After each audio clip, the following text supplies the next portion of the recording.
Did you know that 90% of professional investors underperform the market over time? Even some of the biggest names in investing have made shocking mistakes that cost them millions, or even billions. It sounds unbelievable, but it's true. The thing is, investing isn't as simple as following the experts or sticking to the basics. Even the best can slip up. You might think that with decades of experience and millions in the bank, they've got it all figured out, but that's not always the case. Mistakes happen, and they happen often. In this video, we're diving into the shocking investing mistakes that even seasoned experts make. From buying safe stocks that aren't so safe to letting fear of missing out ruin a strategy, we'll uncover the real reasons why the pros fail, and how you can avoid these same traps. Stick around, because you'll be surprised by what you learn. Ready to uncover the secrets that can change the way you invest? Let's dive in. Chapter 1. The Phantom Safe Stocks that aren't safe. One of the biggest traps in investing is the belief that safe stocks are foolproof. We've all heard it: buy blue chip stocks, and you'll never go wrong. But what if that isn't true? It turns out that even the experts often fall for this illusion. Take GE, for example. For years, General Electric was the epitome of a safe investment. Yet, when the company faltered in 2008, it shocked investors who thought it was invincible. Even legendary investors like Warren Buffett have learned the hard way. In 2015, Buffett's Berkshire Hathaway bought large stakes in American Airlines, only to watch the stock plummet after a market shift. The mistake wasn't choosing a bad company, it was assuming the stock was safe. The truth is, no stock is immune to external changes, no matter how well known it is. So, what should you do instead? Start by evaluating risk based on a company's fundamentals and adaptability, not its reputation. This means looking closely at its debt, management team, and market position. The key takeaway: safety is a myth. Every company is vulnerable, no matter its size. For instance, between 2000 and 2010, the S&P 500 saw 7 major corrections, each one affecting even the most robust companies. It's crucial to remember that safe stocks can become expensive, and when they get too overpriced, the risks outweigh the rewards. Chapter 2. The Emotional Buy. How experts let FOMO ruin their strategies. The fear of missing out, FOMO, is a powerful emotion, and even experts aren't immune. In 2020, when Tesla's stock surged, countless investors scrambled to get in, driven by the idea that they couldn't afford to miss the next big thing. But what's fascinating is that this FOMO led some of the brightest minds to overpay for an overvalued stock. In fact, according to research by Morningstar, almost 50% of investors in 2020 bought stocks because they were too afraid to miss out. That fear can blind even the most seasoned investors, pushing them to make irrational decisions. Take the dot-com bubble in the late 90s. Experts rushed to buy tech stocks like Pets.com and Webvan, which were trading at absurdly high prices, only to see those stocks crash once reality set in. Here's the strategy to avoid falling into this trap: stick to your investment thesis.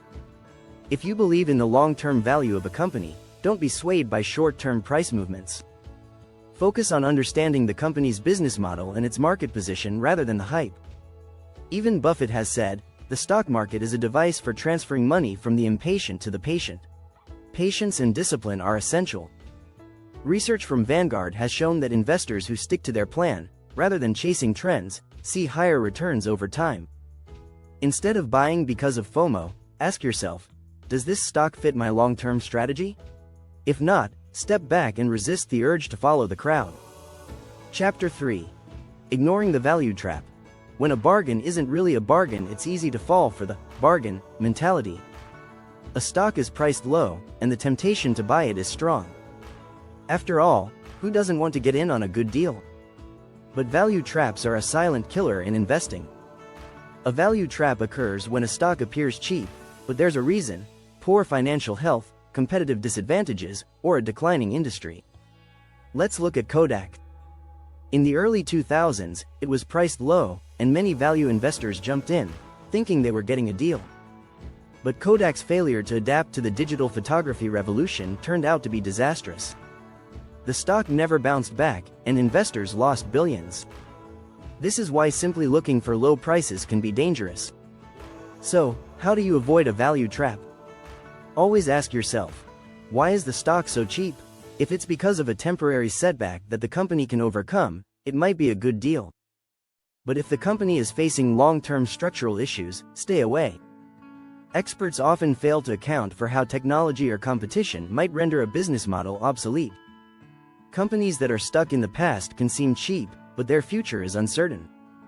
In fact, a study from the CFA Institute found that companies with shrinking market share and outdated products often have low P/E ratios, making them look like great deals when they're really not.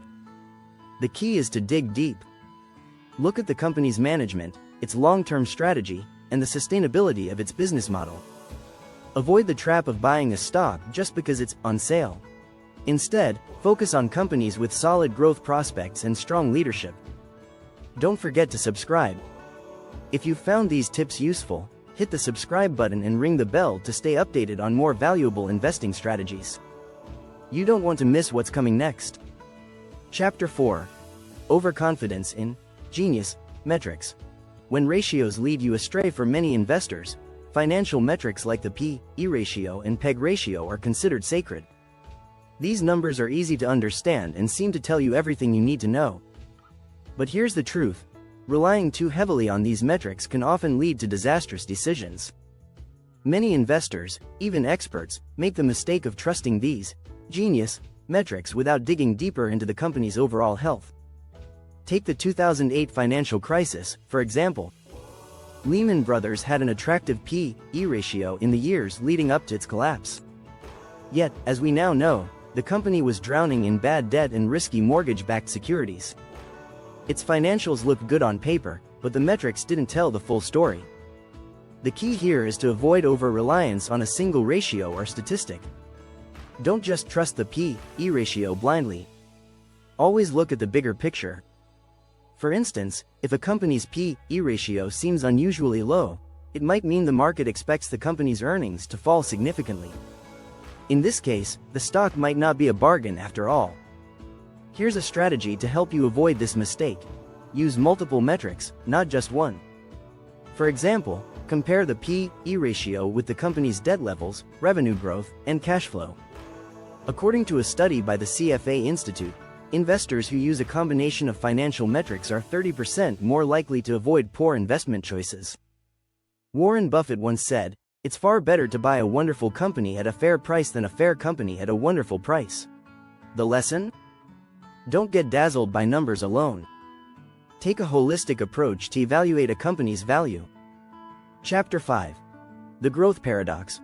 Why experts overpay for overhyped future projections. Growth stocks have always been popular, but what happens when the future growth is priced in too early? Experts often make the mistake of overpaying for growth projections, assuming that a company's future is as bright as predicted. Unfortunately, the market doesn't always deliver on those rosy projections. Take the case of Uber. Many investors bought into the stock during its IPO, believing in the massive growth it was expected to experience. Yet, years later, Uber is still struggling with profitability. The company's massive losses have left many investors wondering whether their optimistic projections were just wishful thinking. It's important to remember that growth is not guaranteed.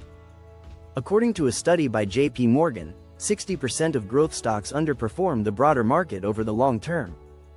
This is a clear reminder that projecting future growth can be incredibly tricky, and even the best analysts can get it wrong. To avoid this mistake, focus on companies that are already showing consistent growth and profitability. Don't just fall for the hype. Look for businesses that have demonstrated their ability to adapt, innovate, and generate reliable cash flow. Don't bet on potential, bet on results. Investing legend Peter Lynch advises, know what you own, and know why you own it. When considering a growth stock, ask yourself, what makes this business sustainable in the long run? If you can't confidently answer, it might be better to stay away. Chapter 6. The diversification delusion. How spreading too thin can kill your portfolio. Diversification is often called the golden rule of investing. But did you know that too much diversification can actually hurt your portfolio? While it's true that spreading risk is important, overdoing it can lead to mediocre returns and missed opportunities. Even the pros fall into this trap, thinking that a diversified portfolio of 100 different stocks is the safest way to go. Take the example of the average mutual fund manager. According to Morningstar, the typical mutual fund holds more than 200 stocks. While this might seem safe, it also means that the fund is less likely to see significant returns from any single stock. Too much diversification can dilute your potential gains, leaving you with a portfolio that mirrors the market's average performance. To avoid this mistake, focus on quality over quantity. Instead of owning 100 stocks, concentrate on a smaller number of high-conviction investments that align with your strategy. Legendary investor Charlie Munger has said, "The wise man looks for what he can find that is better than the average, not just different." Research from Vanguard shows that portfolios with 20 to 30 carefully selected stocks tend to outperform those with 50 or more. This strategy allows you to focus on companies you truly believe in, rather than spreading yourself too thin and hoping for the best. So, here's a better approach. Aim for a balanced portfolio with a mix of asset classes, but avoid the temptation to own every stock in sight. Focus on investing in companies you believe will thrive over the long term, not just a bunch of random picks that keep you from achieving meaningful growth. That's a wrap for today. If you found these tips useful, make sure to hit the subscribe button and ring the bell so you don't miss our next video. Let's keep learning and investing smarter together.